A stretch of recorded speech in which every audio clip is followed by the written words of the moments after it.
하셨습니까? 여덟 사람 인사합시다. 사랑합니다. 축복합니다. 우리 제목이 있습니다. 같이 읽겠습니다. 시작. 주여 어디로 가시나이까? 지난주에 이어서 두 번째 시간 이 본문을 가지고 같이 가겠습니다. 본문 전체 얘기를 한번 다시 해야 되겠죠? 우리는 망각의 은혜가 너무 커서 이미 많은 걸 잊어먹었을 거로 여겨집니다.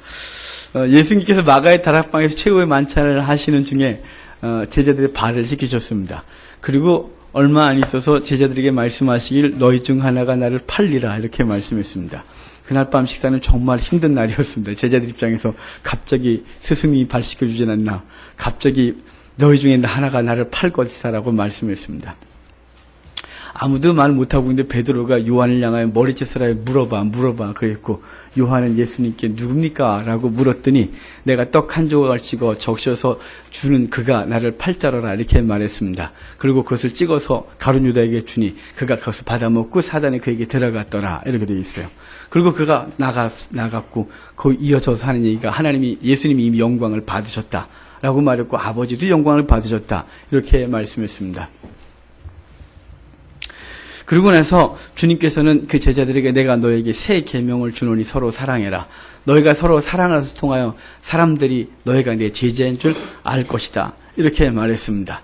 베드로는 그 말이 끝나자마자 이렇게 물었습니다. 주여 어디로 가십니까? 주님께서 너희가 지금은 내가 가는 곳을 너희가 따라올 수 없고 후에는 오리라 라고 말했더니 베드로가 또 이렇게 말합니다. 주여 왜 지금은 내가 못 갑니까? 내 목숨까지도 드리겠나이다 라고 했더니 주님이 네가 나를 3번 부인할 것이다 이렇게 말했었습니다.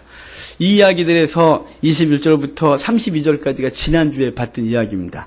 오늘 그에 이어서 33절부터 다시 보도록 하겠습니다. 지금 예수님이 죽으심에 대한 얘기를 하고 그리고 당신이 가야 될 길에 대한 얘기를 하면서 제자들이 두려워할 것을 염려하셨습니다. 그래서 주님은 그 얘기 속에서 다시 제자들을 염려하고 제자들을 생각하는 한 가지 이야기들을 해주십니다. 33절 봅시다. 33절 같이 읽겠습니다. 작은 자들아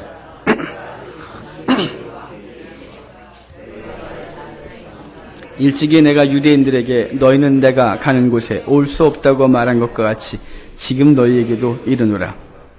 예수님이 죽으심 앞에서도 오직 제자들만 생각했는데 예수님은 지금 제자들을 향하여 얘들아 이렇게 말하지 않습니다. 사랑하는 자들아 이렇게도 말하지 않습니다. 훌륭한 애들아 이렇게도 말하지 않습니다. 장차 나와 함께 나라를 다스릴 자들아 이렇게도 말하지 않습니다. 정말 아주 희한하게도 작은 자들아 이렇게 말했습니다. 제자들이 지금 이 얘기들을, 이 호칭을 들으면서 어떻게 생각했을까요? 그들은 지금 어떤 생각을 하고 있었냐면 이 직전까지 예수님의 나라가 세워지면 자신들은 좌편 우편에 앉아서 높은 자리에 앉아 나라를 다스릴 자들로, 자기들은 큰 자들로, 그리고 지금까지 많은 사람들이 따라다니면서 예수님 바로 옆에 있는 12명의 수제자, 그들은 사람들에게 존경을 받으며 높은 사람으로 큰 사람으로 막 이루고 있을 때 주님은 그들을 향하여 작은 자들아 이렇게 말해주고 있는 것입니다. 왜 주님은 그 제자들이 생각하고 있는 자기 정체성과 전혀 다른 얘기, 작은 자들아 이렇게 얘기를 하고 있는 것일까요? 그것은 그들이 아직 예수 그리스도가 가야 될 길을 따라올 만한 자가 아직 되지 못했기 때문입니다. 예수님이 원하시는 삶의 수준까지 이룰 수 없는 아직 미성숙한 상태에 있었기 때문에 작은 자들아 이렇게 말하는 것입니다. 이 사건 이후에 주님은 이제 겟세마네 동산에 가셔서 잡히십니다. 잡히신과 함께 제자들은 다 도망을 갔고 그래서 용기 있게 따라갔던 베드로는 예수를 3번이나 부인하고 도망가 버렸습니다. 지금 그들은 얼마 안 있어서 자기들에게 작은 자들아 이렇게 말하는 것이 무엇인지 깨달아 알 것이었습니다.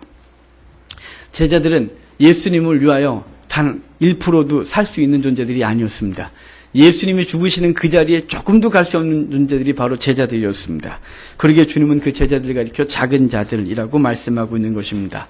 제자들은 이미 말씀했지만 단 1%도 능력이 없었습니다. 주님께서는 왜 이들이 단 1%도 너희가 나를 따라올 수 없다. 너는 여전히 작은 자들이라고 말하냐면 아직 성령이 임하시기 전이었기 때문에 그렇습니다. 성령이 없는 사람은 주를 위해 주께서 앞서가신 그 길을 따라갈 수 있는 존재가 아무도 없는 것입니다. 많은 사람들이 자기 힘으로 무엇인가 할 것이라고 얘기를 하고 할 수 있다고 믿고 살아갑니다. 특별히 그리스도인들도 그렇습니다. 저도 가끔 그렇게 할 때가 있습니다. 제가 큰 꿈을 꾸고 살아가는 게 있습니다. 은퇴 목회자들을 무료로 섬기는 곳을 만들겠다. 이 손으로 생각하면 불가능입니다. 어마어마한 돈이 들 것이고 어마어마한 힘이 생겨야 되겠죠. 그런데 그것은 제가 하는 것이 아니라고 항상 생각합니다. 그러면서도 그것은 하나님이 이루시면 하시는 거고 이루시지 않으면 나는 아무것도 할 수 없는 존재인 것입니다. 우리는 어떻습니까? 내가 주를 위해 무엇을 하겠다고 다짐하지 않습니까? 내가 교회를 해서 내가 무엇인가 하겠다고 말하지 않습니까? 성도들의 50% 이상은 그의 손으로 교회를 짓는 것입니다. 하지만 그의 손으로 교회를 짓는 사람은 50% 중에 단 1%도 쉽지가 않습니다. 왜냐하면 인간의 힘으로는 가능한 것이 아니기 때문에 그렇습니다. 자신감들은 얼마 안 가서 하나님은 내가 이걸 하겠습니다라고 했던 것이 얼마 안 가서 자기가 아무것도 아니라는 사실을 아무것도 할 수 없는 존재라는 것을 철저히 깨달으면서 주님 앞에서 낮아지는 것입니다. 우리는 주님의 은혜가 없으면 아무것도 할 수 없는 존재인 것입니다. 마가복음의 저자 마가는 이 자기가 마가복음을 쓰면서 자기를 2번 묘하게 넣어놨습니다. 물동이를 들고 가는 자로 자기를 기록해 놓고 예수님이 잡히실 때 그 군중들 앞에 자기가 끼어들어갔다가 너도 그랬더니 그가 혼니부를 벗고 벌개 벗고 도망가는 자기를 거기다 써놨었습니다. 그렇게 묘하게 도무는 거 말고 본격적으로 마가가 성경에 등장하는 건 사도행전 13장에 등장합니다. 외삼촌 바나바가 바울과 함께 1차 전도여행을 떠날 때 조카 마가를 데리고 갑니다. 마가와 함께 이 전도여행을 떠날 때 마가의 가슴이 얼마나 뜨거웠을까요? 뭔가 할 것 같고 좋다 삼촌 따라 나도 해보겠다고 갔을 것입니다. 키프로스에 가서 키프로스의 총독이 그리스도인이 되는 걸 봤습니다. 이제 아탈리아 터키 남부에 있는 가장 아름다운 항구인 아탈리아에 도착했고 그 항구의 아름다움을 감상하기도 전에 얼마 있다가 곧바로 내륙으로 들어가 버가란 동네에 들어갑니다. 버가 앞에 도착했을 때 그는 집으로 돌아가는데 왜 돌아가냐면 그 버가에서 보는 타우루스 산맥은 해발 4,000m 정도 되는데 눈 높이 산을 보면서 거기서 많은 사람이 죽었기에 그는 거기를 넘지 못하고 집으로 돌아가는 자가 되고 맙니다. 사도 바울은 그 이후에 2차 전도행 때 마가를 들여서 다시는 이하고 다니지 않겠다고 바나바와 대판 싸웠다라고 할 정도로 마가는 그의 의욕은 충만한지 모르겠지만 할 수 있는 존재가 아니었습니다. 그의 의지는 세계 복음화였습니다. 하지만 그의 능력은 그 눈 덮인 타우루스 산막 옆에서 집으로 돌아가는 것이 그의 능력에 다였습니다. 인간은 선을 행하되 온전히 행하지 못하는 존재입니다. 거룩한 삶을 추구하되 그까지 하지 못합니다. 우리의 말은 그럴싸하지만 우리의 행실은 그 말을 따라가지 못하는 존재들입니다. 이것이 우리의 의지입니다. 그러기에 인간의 의지는 이미 죽은 것입니다. 오직 하나님의 은혜만 우리 속에 살아나고 그분의 은혜만 우리를 온전케 한다는 사실을 믿으시기를 바랍니다. 이미 지난주에 보았지만 가룟 유다가 처음 예수님을 따랐을 때 얼마나 열정적으로 따랐을까요? 그는 열심당원이었습니다. 예수님을 통해 무엇인가 하고 싶었습니다. 열심히 따라다녔습니다. 하지만 그분이 자기가 원하는 대로 되지 않는 것을 보고 그는 예수 그리스도를 팔아보는 자가 되고 만 것입니다. 하나님의 은혜가 없으면 그렇게 되고 마는 것입니다. 그의 의지는 거기까지였습니다. 그의 의지는 자기 이성이 용납하는 데까지가 의지의 한계였습니다. 거기서 멈출 수밖에 없었습니다. 그 이상은 하나님의 은혜로 되어지는데 이 유다도 그리고 마가도 하나님의 은혜를 충분히 받지 못했습니다. 이 마가 이미 말했지만 그 마가가 후에 하나님을 위하여 살아가게 되는데 어느 순간인지 모르지만 마가는 베드로를 따라서 로마까지 오게 되고 베드로의 통역관으로서 라틴어 통역관으로서 일을 하게 됩니다.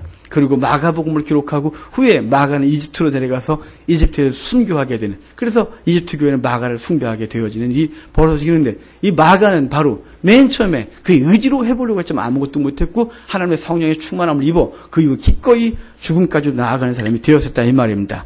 지금 예수님은 그의 제자들을 작은 자들이라고 말했어요. 그 이유는 이 다락방에서 예수님이 말씀을 하시고 이제 떠나면 군중들에게 예수님이 잡히시고 그랬을 때 그들은 다 떠날 것을 알았기에 주님은 작은 자들 아무것도 할 수 없는 자들이었기 때문에 지금 여기서 그들이 호기를 부리면서 막 생명을 바칠 것처럼 막 말하고 있지만 그들은 아무것도 할 수 없는 존재들이었기 때문에 주님은 그들을 향해 작은 자들이라고 말한 것입니다. 이렇게 제자들을 작은 자들이라고 말씀하신 주님은 제자들과 잠시 동안만 함께 있을 것이고 내가 떠나면 너희는 내가 어디로 간지도 알지도 못하고 따라올 수 없다고 말했습니다.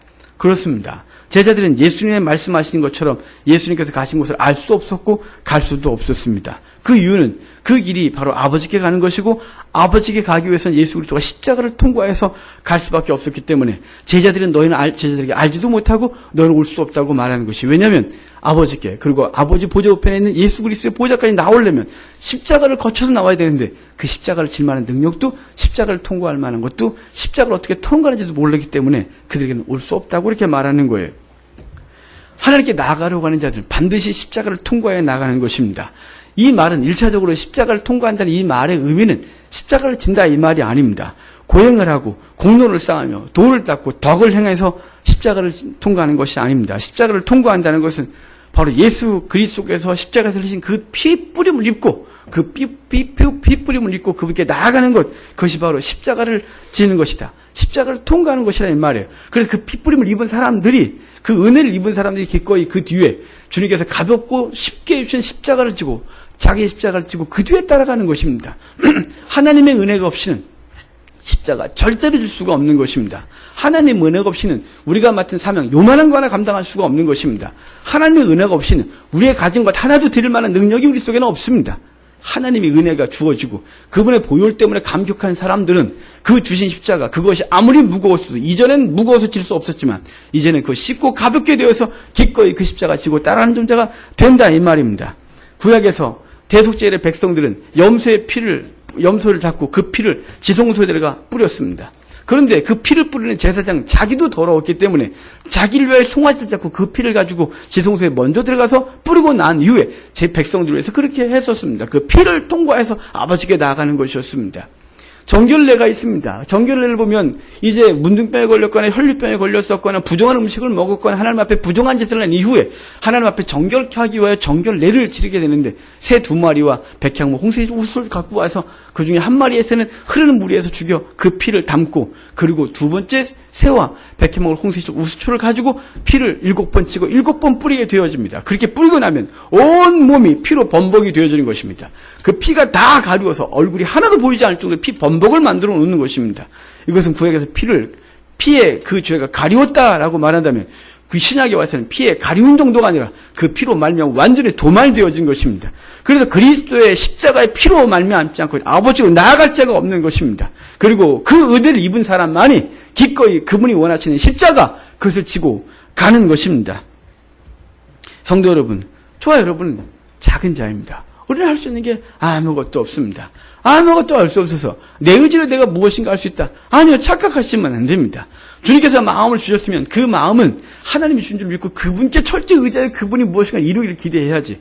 그 마음 자기가 먹은 걸 착각하고 자기가 무엇인가 하려고 하면 반드시 넘어지고, 그리고 그것으로 인해 아픔이 우리에게 다가온다 이 말이. 여전히 우리는 작은 존재인 것이, 그 작은 존재들이 강하게 되어지고 크게 되는 것은 그리스도의 보혈의 은혜를 통해서만 우리가 하나님 앞에서 가치 있는 존재가 되어지고 하나님의 일을 감당하는 존재가 되어지는 것입니다.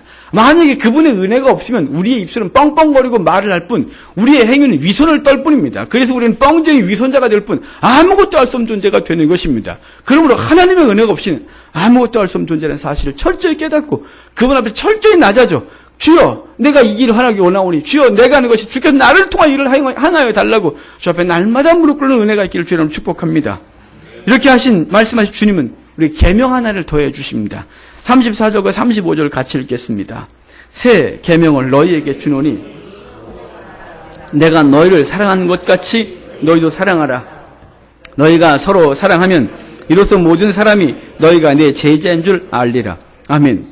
예수님은 지금 제자들에게 말씀하시기를 지금은 너희가 날 따라올 수 없다라고 말씀하시면서 한 가지를 남겨주셨습니다. 죽음 앞에 서신 예수님은 제자들에게 유산을 남겨준 것이 아니라 제자들에게 명령 하나를 남겨주고 떠나셨습니다. 그것은 바로 본문에서 말한 대로 새 계명입니다.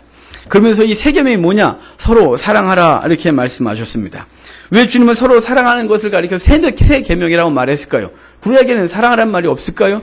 구약에도 서로 사랑하는 것, 주님께서 우리에게 사랑하라고 말씀하셨습니다. 근데 구약에 있는 것을 옛 계명으로, 그리고 이것을 새 계명으로 말씀하셨는데 그 옛 계명은 어떤 것일까요? 옛 계명에도 여전히 사랑에 대한 말씀이 있었지만 그 구약에서 이스라엘 사람들에게서 사랑이라고 말하는 것은 한정된 사랑을 생각했었습니다. 그 한정된 사랑의 관계는 선민 안에서의 사랑입니다. 이스라엘 사람들을 사랑하는 것입니다. 선을 행한 자를 사랑하는 것입니다. 반대로 말하면 악을 행했거나 이방인은 사랑하지 않아도 되는 것입니다. 것입니다. 아니, 그들은 사랑하는 존재가 아니라 멸해질 존재, 멸망받아야 할 존재, 심판받아야 할 존재로 그들은 여전히 생각했고 그들은 사랑할 가치가 없던 것이었습니다. 이러한 사랑의 한계를 사실은 하나님께서 정하신 것이 아닙니다.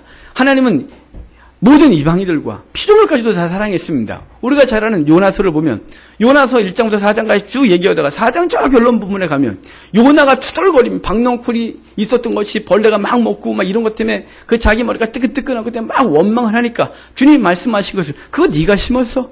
그거 네가 심지도 않았는데 그게 사실 그렇게 억울하니? 저 안에 갈 바를 알지 못하는 10여만 명의 사람이 있는데 내가 그들을 사랑하지 마땅하지 않느냐라고 말하면서 그 이방인과 모든 피조물까지 사랑하시는 하나님의 사랑 우리 가운데 이미 말씀하셨습니다.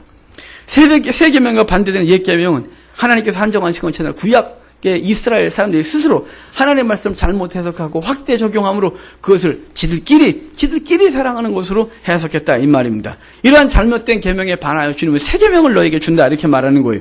그것은 서로 사랑하는 것이 그 상대가 어떠한 사람이든지 간에 그가 이스라엘이든지 이스라엘 바깥의 이방이든지 그가 선을 행한 사람인지 선을 행하지 못했던 사람인지 내게 유익을 끼쳤던 사람인지 그렇지 못했던 사람이든지 간에 주님은 우리에게 사랑하라고 말씀을 주신 것이 새 계명이라 이 말이에요. 그래서 주님은 누가복음 6장 27절부터 35절에 그 사랑에 대해서 이렇게 풍성하게 얘기를 해줘요. 그러나 너희 듣는 자에게 내가 이르노니 너희 원수를 사랑하라. 너희를 미워하는 자를 선대하며 너희를 저주하는 자를 위하여 축복하며 너희를 모욕하는 자를 위하여 기도해라. 너의 이 뺨을 치는 자에게 저 뺨도 돌려대며 내 겉옷을 빼앗는 자에게 속옷도 거절하지 마라. 내게 구하는 자에게 주며 내 것을 가져가는 자에게 다시 달라 하지 말며 남에게 대접을 받고자 하는 대로 너희도 남을 대접하라. 너희가 만일 너희를 사랑하는 자만을 사랑하면 칭찬받을 것이 무엇이냐? 죄인들도 사랑하는 자를 사랑하느니라. 너희가 만일 선대하는 자만을 선대하면 칭찬받을 것이 무엇이냐? 죄인들도 이렇게 하느니라. 너희가 받기를 바라고 사람들에게 구워주면 칭찬받을 것이 무엇이냐? 죄인들도 그만큼 받고자 하여 죄인들에게 구워주느니라. 오직 너희는 원수를 사랑하고 선대하며 아무것도 바라지 말고 구워주라. 그리하면 너희 상이 클 것이로. 또 지극히 높으시니 아들이 되리니 그는 은혜를 모르는 자와 악한 자에게도 인자하시니라. 주님은 계속 뭐라고 말했나요? 원수도 사랑해라. 너를 모욕하는 자를 축복해라. 저주하지 마라. 그가 뺨을 치거든 저 뺨도 돌려달라. 겉옷을 달라고 속옷도 줘라. 너가 사랑할 만한 자만 사랑하는 것이 사랑하지 못할 자도 사랑해라. 너에게 선대하는 자만 사랑을 선대하지 않는 자들도 사랑해라. 너희가 주되 이자를 기대하거나 저가 뭘 줄 걸 기대하지 마라. 그냥 줘라. 주님께서 계속해서 말씀하시는 것이 주님은 적극적인 사랑이었습니다. 원수까지 사랑하시는 이 사랑에 대해서 주님은 계속 살아있는 동안에 말씀하시고 가기 전까지도 주님 말씀하신 것이 새 계명을 너에게 주노니 서로 사랑해라 이렇게 말하는 것입니다. 이렇게 서로 사랑하는 것을 가지고 주님은 제자들의 표다 이렇게 말하는 것이에요. 제자들의 표. 이미 우리가 35절에서 읽었어요. 35절에 이랬잖아요. 너희가 서로 사랑하면 이로써 모든 사람이 너희가 내 제자인 줄 알리라. 너희가 내 제자인 줄 사람들이 뭘로 알까? 여기다 십자가 달고 다니면 제자인 줄 알까? 너희가 나는 교인이야 그러면 알까? 나는 어디 교회 다녀 그러면 알까? 이 말이에요. 아니다 이 말이에요. 너희가 서로 사랑하면 사람들이 너를 내 제자인 줄 알 것이다 이렇게 말하는 것입니다. 참 사람들이 갖고 있는 이상한 일이 있어요. 우리 교회는 교회가 규모가 작아서 나는 하리교회 교인이야 이런 자랑은 별로 없어요. 근데 저 큰 교회들 저하고 무슨 얘기를 하다 보면 어디 교회 다니십니까? 그러면 직분도 없으신 분인데 나는 어디 교회요? 딱 이러고 가슴을 딱 펴요. 뭐 이런 사람이 다 있나 싶어요. 아니 그 교회가 자기 교회 다니고 교회 다닌 지 얼마 되지도 않은 사람이 난 그 교회 다니는데 그 교회 다니면 자기가 이미 하나님의 사람으로 된 줄 알아요? 아니요. 그가 제자인 줄 아는 건 어디 교회 소속이 아니에요. 어느 만큼 많이 배운 것도 아니에요. 직분도 아니에요. 목사다 장로다 안수집사다 권사다 그거 아니에요. 제자인 줄 아는 건 딱 하나예요. 서로 사랑하는 것을 보면 사람들이 아 저분이 그리스도의 제자구나 이렇게 한다 이것입니다. 사람들은 큰 교회도 높은 권력도 돈도 많은 수의 사람이 모여있는 것도 그곳에서도 그리스도를 보지 못합니다. 그리스도의 사랑을 그리스도의 사랑을 하지 않고서는 그리스도의 사랑이 아니고서는 그리스도가 절대로 드러날 수가 없는 것입니다. 만약에 주님께서 다른 방법으로 그리스도가 드러날 수 있다면 주님께서 입성하실 때 돌들어도 소리를 질 수도 있다고 하신 것처럼 교회를 크게 세우고 많은 사람을 끌어모으고 교회에다가 돈을 막 쏟아 부어서 사람들이 와 그리스도가 살아있구나 이렇게 말할 것입니다. 사람들은 그것을 통해서가 아니라 우리 성도들의 사랑하는 모습을 통해서 그리스도를 본다 이 말입니다. 지금 세상 사람들이 교회를 통하여 하나님의 사랑을 보고 있습니까? 지금 우리 이웃들이 저와 여러분의 삶을 보면서 내 저분 보니까 사랑이 느껴져.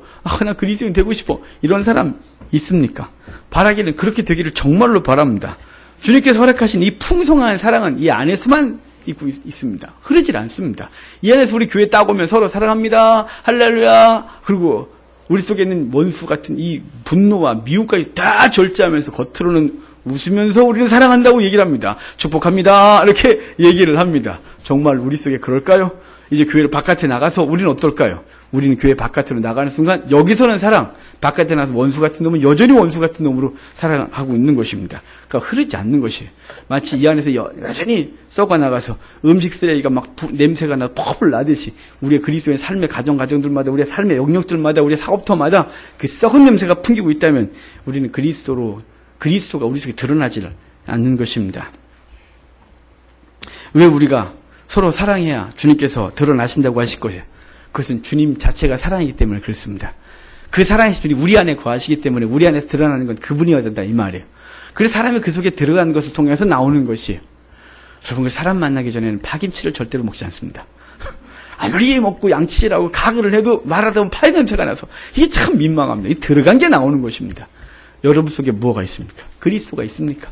그리스도의 사랑이 가득합니까? 그럼 나와야 되는 게 그리스도의 사랑입니다.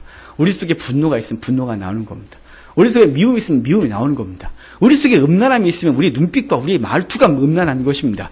우리 속에 미움이 있으면 여전히, 우리 속에 돈이 있으면 이 말이 온통 돈밖에 없는 것입니다. 우리의 눈에 돈밖에 보이지 않는 것입니다. 우리 속에 명예 있으면 온통 명예만 보이는 것입니다. 그래서 무슨 수를 써도 그 자리에 올라가야 하는 것입니다. 우리 속에 그리스도요, 사랑이 있으면 우리 속에 그 사랑이 드러나게 되어야 하는 것입니다. 그래서 주님이 말씀하신 것입니다. 너희가 서로 사랑을 하면 너희가 내 제자인 줄 알리라. 너희가 그 속에서 드러나는 것, 너희 속에 있는 것이 드러나면 그것을 통해서 그리스도를 볼 거라고 말하는 것입니다. 여러분, 그러니까 우리가 그리스도의 사랑을 입는데 힘을 다해야 됩니다. 말씀을 통해 그리스도를 얼마나 사랑하시는지 깨달아야 합니다. 그 말씀 때문에 그 앞에서 감격해야 합니다. 예배를 통하여 그분의 사랑을 깨닫고 감격하고 돌아가야 합니다. 그래야 최소한 일주일이라도 이 속에 사랑이 드러나게 되는 것입니다. 이거 이 속에서 느끼지 못하니까 여전히 우리 속에는 가득한 것들이 매일 말에서 튀어나오는 것입니다. 우리 자녀들에게도, 우리의 배우자들에게도, 우리 이웃에게도 우리 속에 갖고 있는 걸 다 말하는 것입니다. 가끔 제가 돈의 노예가 될 때가 있다고 생각합니다. 그래서 우리 애들을 가르치다가 내가 니한테 돈 얼마 쓰는 줄 알아? 이럴 때 있으면 저는 돈의 노예인 겁니다. 저는 여전히 돈 때문에 우리 아이들과 관계가 있는 것이죠. 우리 룻기서 보면 그 룻기서에 그 가장이 있습니다. 아히멜렉. 아히멜렉의 이름의 뜻은 하나님은 엘리멜렉입니다. 왜 아히멜렉이 나옵니까? 이상했습니다. 엘이 하나님인데 엘리멜렉은 하나님 왕이시다 그랬습니다. 근데 엘리멜렉은 하나님 왕이셨습니까? 아닙니다. 돈 때문에 모압 땅을 유리했고 결국은 그 돈 때문에 다 잃어버리고 남자들은 다 죽고 청산가부만 이렇게 과부들만 돌아오게 되는 사건이 벌어지는 것입니다. 우리 속에 있는 것이 무엇이냐 이 말이에요. 우리 속에. 여러분 안에 사랑이 있어야 합니다. 그리스도가 가득 들어 있어야 우리 속에서 그 사랑이 풍성하게 나오는 것입니다. 그러면 사람들이 우리를 보면서 그리스도인이구나 이렇게 말하는 것입니다. 요한복음을 쓴 요한 1서 3장 16절에서 주님의 사랑에 은혜에 합당하게 사는 것에 대해서 이렇게 말했어요. 그가 우리를 위해 목숨을 버리셨으니 우리가 이로써 사랑을 알고 우리도 형제를 위해 목숨을 버리는 것이 마땅하니라.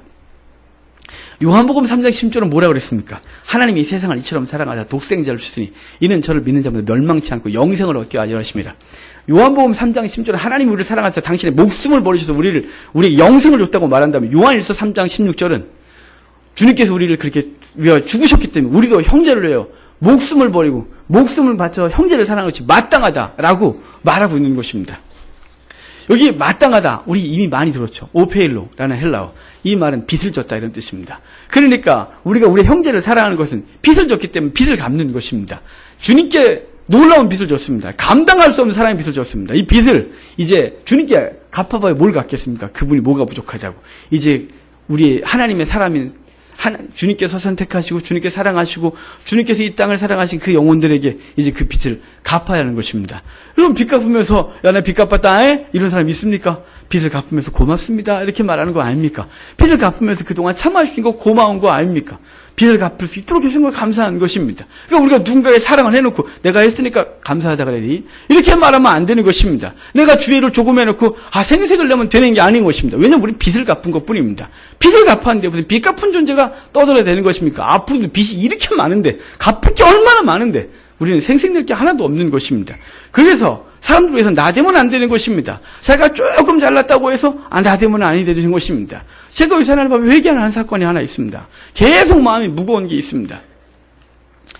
그걸 이렇게 공개적으로 얘기를 하는 게 그래서 우리 교회가 돕는 어떤 곳이 있습니다. 그런데 어느 날 제가 보니까 그를 겸손으로 돕는 게 아니라 그 위에서 내가 이렇게 설쳐대고 있다 이 말이에요. 내가 어느 날 그 위에서 이러고 있는 거예요. 우리 교회가. 하나님 앞에 저번 주에 그걸 깨닫게 하셨는데 얼마나 부끄러웠는지. 하나님 어느 순간 제가 여기 와 있습니까? 우리 교회가. 이 고택지만한 교회가 조금 누구에게 도움을 준다고 이게 설치되고 있는 이 부끄러움을 하나님 앞에서 회개했습니다. 여러분 그러면 되지 않습니다. 빚을 갚았는데 빚을 갚을 수 있도록 은혜를 베푸신 하나님께 감사하고 그 사람께 감사해야지. 우리가 무엇을 했다고 그 앞에서 나대겠습니까? 여러분 오페일로 마땅하다 이 말에 형제를 사랑하는데 목숨을 걸고 사랑하는 것은 그것은 빚을 갚는 것입니다. 성도 여러분 우리 서로 사랑합시다. 우리가 서로 상대가 우리가 너무 다르고 그리고 우리가 스스로 생각하기에 저런 사람이 다 있어 이렇게 말할지라도 주님이 우리를 보시면 어떨까요? 괜찮은 사람이야. 이러고 우리를 사랑했을까요? 아니요. 로마서 5장에 이렇게 말했잖아요. 우리가 아직 원수 되었을 때, 우리가 죄인 되었을 때, 우리가 아직 연약할 때 우리를 위해 그리스도가 죽으셨다 이렇게 말했어요. 아주 꼴보기 싫을 때 죽었다 이 말이에요. 그럼 우리 주변 사람들 꼴보기 싫은 사람 그렇게 별로 없습니다. 비교해보면 이성으로 생각해보면 뭐 그렇게 나쁜 사람은 없습니다. 그를 위해서 우리가 사랑하는 것은 주님께서 그 사랑하신 것을 기억하면 기꺼이 우리 주변 사람들을 사랑하기에 합당하다 이 말입니다. 이렇게 주님께 사랑에 대해 말씀하시고 계실 때 베드로는 예수님께서 말씀하시고 있는 세 계명에 집중하지 않습니다. 이 베드로는 지금 주님께서 이 세 계명을 주노니 서로 사랑해라. 이것을 통해 사람들이 너희가 내 제자인 줄 알리라 이렇게 말씀하셨으면 베드로가 이렇게 물어야죠. 주님 어떻게 사랑해야 될까요? 라고요. 지가 용서에 대해서는 주 7번까지 하면 될까? 이렇게 말했던 것처럼 사랑해라. 목숨 걸고 뭐 이렇게 하면 어떻게 목숨을 걸죠? 목숨을 건 사람을 어떻게 하는 걸까요? 이렇게 물어야 당연한데 베드로의 질문이 엉뚱합니다. 지금 베드로는 어느 한 시점에 딱 멈춰서 주님의 말씀이 귀에 들어오질 않았습니다. 우리 36절을 봅시다. 36절 같이 읽겠습니다. 시몬 베드로가 이르되 예수께서 대답하시되 내가 가는 곳에 내가 지금은 따라올 수 없으나 후에는 따라오리라. 베드로는 지금 예수님이 사랑에 대한 얘기를 하는데 갑자기 주여 어디로 가십니까? 말이 이상하지 않습니까? 어디에 멈춰있냐면 지금 위에 내가 가는데 너희는 날 따라오지 못한다. 이 말에 좀 멈춰갖고 왜 우리가 못 따라가? 왜 어디 가는데? 계속 있어갖고 지금 주님의 말이 하나도 안 들렸어요. 그래서 주님 말씀하시면 어디로 가십니까? 이렇게 말하고 있는 것입니다. 폴란드 소설가 센키비치는 이 구절을 벌게티역에 있는 도미네 쿠오바디스라고 하는 이 말에 근거해서 쿠오바디스라는 소설을 썼습니다. 그리고 잘 아는 대로 로빈 르로이라는 사람이 1986년에 쿠오바디스라는 영화를 만들어서 많은 사람들이 봤습니다. 보셨습니까? 좀 보셔야 됩니다. 안 보신 분들은. 그 쿠오바디스라는 말이 바로 이 본문에서 나오는 겁니다. 이 본문을 근거로 이 주여 어디로 가십니까? 라는 이 말씀을 근거로 유대 전승을 참고해서 그 만든 영화가 그 쿠오바디스라는 영화입니다. 베드로는 예수님께 사역하시는 동안 어디든지 따라갔었습니다. 그러니까 지금 예수님이 가시면 그 자기와 함께 안드레, 야고보가 야고보와 요한이 언제든지 예수님을 따라다녔습니다. 근데 지금 갑자기 주님이 너희가 날 따라오지 못하리라 라고 하니까 베드로 갑자기 어디로 가시는데 어디 갔다 못 가는 거야. 나는 가야 되는데 나는 뭐 이러고 있죠. 근데 나까지 안 들어가다니 지금. 그래서 베드로는 지금 초점을 거기만 맞춰서 주여 어디로 가십니까? 라고 묻고 있는 것입니다. 주님께서 그 베드로에게 다시 말하잖아요. 내가 가는 곳에 내가 지금은 따라올 수 없으나 후에는 따라오리라. 사실 베드로를 비롯한 모든 제자들은 예수님의 길을 따라갈 수가 없어요. 베드로에게만 이 말한 게 아니라 이미 다른 사람에게도 말했었어요. 예수님이 예루살렘으로 올라오실 때 그때 제자들이 마지막으로 딱 이제 예수님이 마지막 예루살렘으로 오실 때 제자들과 함께 그 속에 여인들도 포함됐었는데 그중에 살로메라고 하는 이 야고보와 요한의 엄마가 예수님께 이렇게 말하잖아요. 주여 이제 예루살렘에 오면 당신의 나라가 세워질 텐데 나라가 세워지면 아시죠? 내가 돈도 많이 썼고 나 남도 아니고 내 이모다. 그러니까 하나는 좌편에 하나는 우편에 아시죠? 그랬더니 주님이 뭐라고 말했습니까? 너희가 구하는 것을 너희가 알지 못하는도다. 나의 마시려는 잔을 너희가 마실 수 있나 모르겠다. 그랬더니 마실 수 있나이다. 뭔지도 모르고 그랬습니다. 주님은 이 잔은 아무나 그리고 아무 때나 마실 수 있는 게 아니라고. 이 주님께서 가신 그 길은 네가 지금은 따라올 수 없는 것이라고. 하지만 후에는 따라올 거라고 말한 것입니다. 이 말씀을 베드로는 이해하지 못했습니다. 하지만 후에는 알 수 있었어요. 그것도 억지로 그리고 확실히는 알지 못했지만 그 무슨 말인지 알았었는데 예수님이 요한복음 21장에 보면 이제 부활하시고 나서 제자들이 먼저 갈릴리로 가셔서 그냥 낙타마에 고기를 잡고 있을 때 아침 일찍 가셔갖고 이제 베드로의 그 고기 잡는 그들에게 말하자니 많이 잡았냐고 한 마리도 못 잡았다고 오른편에 던지라고 참 순종들 잘해 누군지도 모르고 오른편에 던졌더니 고기 153마리를 잡고 나서 요한이 옆에다가 주시다라고 말했더니 베드로가 막 수용해서 나왔고 그리고 조반을 먹으면서 주님께서 이렇게 말했지 않습니까? 네가 이 사람들보다 더 나를 사랑하느냐? 이 사람들보다 나를 세 번이나 물으시고 나서 베드로의 고민하는 대답을 들으시고 주님께서 말씀하셨던 게 뭐냐면 내가 진실로 진실로 내게 이르노니 내가 젊어서는 스스로 띠띠고 원하는 곳으로 다녔거니와 늙어서는 내 팔을 벌리리니 남이 내게 띠띠고 원하지 않는 곳을 데리고 가리라. 이렇게 말했습니다. 베드로는 이 말을 듣고 적극적으로 동의하지는 않습니다. 그냥 그때 한번 망신을 당했는데 미안했는데 이제는 해야지 이렇게 생각을 했었을 것입니다. 거기에 대해서 주님은 다음에 이렇게 해석을 해줬습니다. 이 말씀을 하시면 베드로가 어떠한 죽음으로 하나님께 영광을 돌릴 것임을 가리키심이로라 이렇게 말했습니다. 베드로는 예수님이 죽으시고 십자가에서 부활하시고 승천하시고 성령이 임하기 전까지는 제자들도 베드로도 이 말이 무슨 말인지 이해할 수가 없었습니다. 그리고 그것을 자기들이 할 수 있을지도 장담할 수 없었습니다. 그렇지만 그들은 끊임없이 그 호기를 부리고 있었다 이 말이에요. 우리 37절 베드로의 호기를 좀 봅시다. 같이 읽겠습니다. 베드로가 이르되 주여 내가 지금은 어찌하여 따라갈 수 없나이까 주를 위하여 내 목숨을 버리겠나이다. 여기 베드로가 나왔습니다. 내가 왜 못 따라갑니까? 이렇게 말한 겁니다. 너희 못 따라와. 그러니까 왜요? 난 할 수 있는데 이것이죠. 왜 나는 가야 되는 거 아니냐 이 말이죠. 베드로는 내가 지금은 어째 따라갈 수 없습니까? 라고 말했습니다. 그러면서 베드로가 말하기를 내가 주를 위하여 목숨까지도 버리겠나이다. 얼마나 멋있습니까? 이건 베드로의 진심이었을 것입니다. 예수님이 가시는 그곳 내가 목숨까지 주고 목숨까지 걸고 따라가겠나이다 라고 한 것입니다. 베드로가 이렇게 말한 건 아마도 주님께서 이제 헬몬산에서부터 쭉 내려오시면서 헬몬산에서부터 당신이 죽어야 될 것을 처음으로 말씀하셨거든요. 이제 그때부터 쭉 오시면서 제자들은 계속해서 예수 그리스도가 예루살렘에 가면 죽을 거에 대한 얘기를 했었는데 그동안 관심사는 여전히 자기들이 예수님 옆에서 좌의정 우의정하면서 막 권세를 부릴 걸 생각하고 있었다가 주님께서 자꾸 죽음에 대한 얘기를 하고 지금도 따라올 수 없다 그러니까 주님이 그 얘기를 하시나? 라고 말했으면서 주여 내가 그 길이라면 나도 따라가겠나이다. 내가 기꺼이 죽음을 불사하겠다는 식의 이야기를 했을지도 모르겠습니다. 또 한편으로 베드로의 인간적인 모습을 좀 볼 수 있는데 베드로는 예루살렘으로 자신들과 그 제자들이 다 같이 조금 아까 말했듯이 누가 높은 자리에 앉느냐 누가 서열 1위냐 뭐 이런 거 갖고 싸웠다 이 말이에요. 지금 베드로는 이런 상황에서 이 비교 우위를 점하고 싶었습니다. 이것들이 다 부인해도 나는 부인하지 않겠나이다. 주여 내가 목숨까지 바치겠나이다. 역시 너가 수장해라. 이렇게 하기를 바라셨을 것입니다. 마가복음 14장 29절부터 보면 이제 이 본문을 다시 거기 뭐라 하냐면 베드로가 이렇게 말했어요. 다 버릴지라도 나는 그렇지 않겠나이다. 이렇게 말한 것이죠. 31절에 보면 이렇게 있어요. 내가 주와 함께 죽을지언정 주를 부인하지 아니하겠나이다. 이렇게 말했습니다. 그럼 그 끝이냐? 아니요. 제자들도 각자 자기들도 그렇다고 말했더라 돼 있어요. 나도요 말했다 이 말이죠. 갑자기 감당이 안 되겠어요. 베드로 그러니까 이거 뭐야 지금 저도예요. 막 이러면서 제자들이 이 호기가 막 일어났어요. 하지만 그게 채 24시간도 지나지 않아 그리스도가 잡히는 순간 싹 사라졌어요. 목숨은커녕 이제 덜덜덜 떨면서 마가의 앞에 들어가 이제는 나오지도 못하는 주름에 떠는 제자가 되고 만 것입니다. 이렇게 그런데 본문에 보면 이렇게 호기를 불 때 저 같으면 베드로 훌륭해. 넌 그렇게 될 거야 나중엔. 지금 당장은 뭐 그렇다 치더라도 꼭 그렇게 되라. 이렇게 축복해 있었는데 베드로가 정말 얼굴 화끈거리게 하는 말씀을 하십니다. 우리 13장 38절 우리 같이 읽겠습니다. 예수께서 대답하시되 내가 나를 위하여 내가 진실로 진실로 내게 이르노니 다 오기 전에 내가 3번 나를 부인하리라 라고 하셨습니다. 여러분 주님은 목에 칼이 들어도 꿈쩍도 않을 것 같은 베드로를 그 베드로 호기에 대해서 칭찬은커녕 정말 너 날 정말 안 버릴 수 있냐? 정말이야? 목숨까지 버릴 거야? 이렇게 묻고 있는 것입니다. 주를 위해 목숨을 버리겠나이다라고 하는 이 말이 얼마나 공허하고 헛된 것입니까? 여러분 주님의 은혜가 없이 우리가 뭔가를 하겠다고 막 설쳐대는 거 아무것도 아닌 것입니다. 제가 예전에는 어찌됐거나 목회 벌써 15년 했습니다.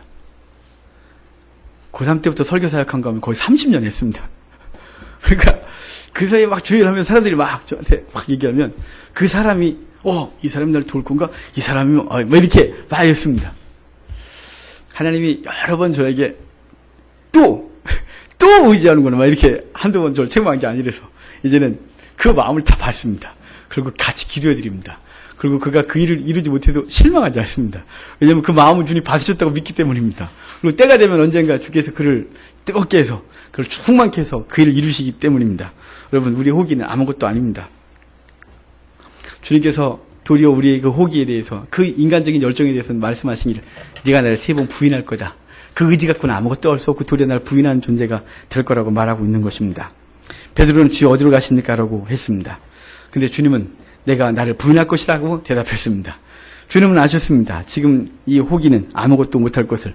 하지만 성령이 임하고 나면 너희가 그때는 나를 따를 것이다. 라고 말씀하셨던 것을 기억하시길 바랍니다. 베드로는 네로의 박해 때 스스로 로마로 들어갔습니다. 우리 코바디스라는 영화를 보면 베드로가 네로의 박해 때는 로마시 안에서만 국한된 박해였습니다. 로마를 벗어나면 박해가 없었습니다. 그 로마시 안에 박해가 있으니까 성도들이 베드로를 나가라고 했습니다. 당신은 잡히면 안 되니까. 베드로가 그렇게 밖에는 나가다가 그 입구에서 주님과 마주칩니다. 주님은 들어오시고 당신은 나가고 그때 물은 게 코바이스 도미네입니다. 주여 어디로 가십니까? 라고 했더니 주님께서 니는 지금 백성들 다 버리고 가는데 나라도 들어가야지. 왜 이러니까 주님 베드로가 뒤따라 들어가서 결국은 거기서 잡히고 십자가에 박힐 때 내가 감히 주님처럼 그렇게 온전히 박힐 수 없다고 거꾸로 박혔다 그래서 십자가에 거꾸로 박히는 이 베드로의 모습이 있게 되는 것입니다. 그가 그 성령이 임하기 전엔 원하는 띠를 상상도 못했고 그 띠를 뛸 생각도 없었습니다. 하지만 성령이 임하시고 나선 원치는 띠를 기꺼이 띠고 그 길을 갔던 존재가 되는 것입니다. 오늘 우리도 주여 어디로 가십니까? 라고 묻습니다. 여러분 물으셔야 됩니다. 그럼 주님이 대답을 해주지 않겠습니까? 내가 가는 길이 무엇이라고? 여러분 주님이 가시는 길이 뭡니까? 영화로운 길입니까? 성공의 길입니까? 잘 사는 길입니까? 평안한 길입니까? 명예로운 길입니까? 아닙니다. 십자가의 길이었습니다. 그분이 가신 그 길은 고난의 길이었습니다. 그분이 가신 그 길은 우리를 위해 죽으려 시작부터 우리 때문에 오셨고 우리 때문에 기꺼이 낮은 자리로 오셨고 우리 때문에 기꺼이 그 길을 가셨습니다. 머리를 곳도 없이 사셨고 그리고 기꺼이 십자가 지고 영문 밖으로 나가 죽으셨습니다. 주님 어디로 가십니까? 라고 우리 그 질문에 대한 답을 이미 잘 압니다. 이미. 그걸 모르는 분이 있습니까? 어디로 가시는지를. 그분이 가신 길을 잘 압니다. 그러면 물었으면 다음에 뭔가요? 그 대답을 들어야 될 건 아니겠습니까? 주님이 가신 그 길 따르려고 부른 거 아닙니까? 어디로 가십니까? 가는데 그러십니까? 잘 가십시오. 이러려고 부른 건 아니지 않습니까? 어디로 가십니까? 주님이 가신 길을 봤다면 주여 내가 따르겠나이다. 거기에 당연히 따라야 되는 것입니다. 여러분 오늘 본문이 주여 어디로 가십니까? 입니다. 우리가 물어야 합니다. 주여 어디로 가십니까? 그런데 우리는 어디로 가십니까? 그래서 주님이 가신 그 길을 알면서도 우리는 여전히 주를 통하여 성공, 주를 통하여 명예, 주를 통하여 잘 되는 것, 주를 통하여 평안한 것, 주를 통하여 행복한 것만 추구할 뿐 주님이 가신 그 길을 따라가려고는 애쓰지 않는다 이 말입니다. 주님이 가신 길을 물으면 그 길을 가겠다고 작정한 것입니다. 주님께서 우리에게 히브리서에서 이렇게 말했습니다. 히브리서 저자는 히브리서에서 주님이 가신 그 길과 그리고 우리가 가야 될 길에 대해서 히브리서 13장 12절과 13절에 이렇게 말했습니다. 그러므로 예수도 자기 피로서 백성을 거룩하게 하려고 성문 밖에서 고난을 받으셨느니라. 그런즉 우리도 그의 치욕을 짊어지고 영문 밖으로 그에게 나아가자. 주님께서 우리를 위해 성 밖에서 십자가에 달리셨다. 그러면 우리도 우리의 치욕을 짊어지고 십자가를 지고 영문 밖으로 나아가자. 이게 뭔가요? 주님이 죽으신 그 길로 우리도 기꺼이 나아가자. 그 십자가라는 치욕을 짊어지고 죽음이라는 치욕을 짊어지고 기꺼이 나아가자고 주님께서 우리에게 말씀하고 있는 것입니다. 여러분, 주님께서 우리가 주님께 오늘 질문을 한 것입니다. 주여 어디로 가십니까? 대답이 들리셨습니까? 주님이 가신 길이 보이셨습니까? 그럼 이제는 그 길을 따라가야 하는 것입니다. 멈칫멈칫하고 돌아서지 마십시오. 어차피 이 땅에 돌아서야 이 땅에 평안이 없습니다. 주님이 가신 그 길, 제자로서의 삶이 무엇인지 알았다면 기꺼이 그 길을 향하여 하나씩 내려놓으셔야 됩니다. 내가 추구하던 쾌락과 내가 추구하던 명예와 내가 추구하던 재물과 내가 추구하던 많은 것들을 하나씩 내려놓으면서 그분이 나를 위해 다 내려놓았던 것처럼 우리도 그분을 따라서 가는 것이 주께서 원하시는 삶인 줄 믿으시기를 바랍니다. 기꺼이 주께서 가신 그 길을 십자가 길을 따라가며 주께서 세상에 대해서 기꺼이 죽으셨던 것처럼 우리도 주를 위하여 세상에 대하여 죽어야 합니다. 주께서 죽기까지 복종하셨던 것처럼 우리도 주를 위해 복종해야 합니다. 죄와 싸우되 피 흘리기까지 싸워야 하는 것이 주의 백성의 삶인 줄 믿으시고 우리 오늘 이 제목 주여 어디로 가십니까? 라는 이 질문에 주님의 대답을 들으시고 우리도 이제 그러면 우리도 그 길을 따라가겠나이다 라고 말씀하시고 주여 그 길을 가기를 원하는데 내 힘으로는 할 수 없사오니 주의 성령의 도우심을 구하여 그 길을 따라가는 저와 여러분 되길 주의 이름으로 축복합니다. 기도하겠습니다. 하나님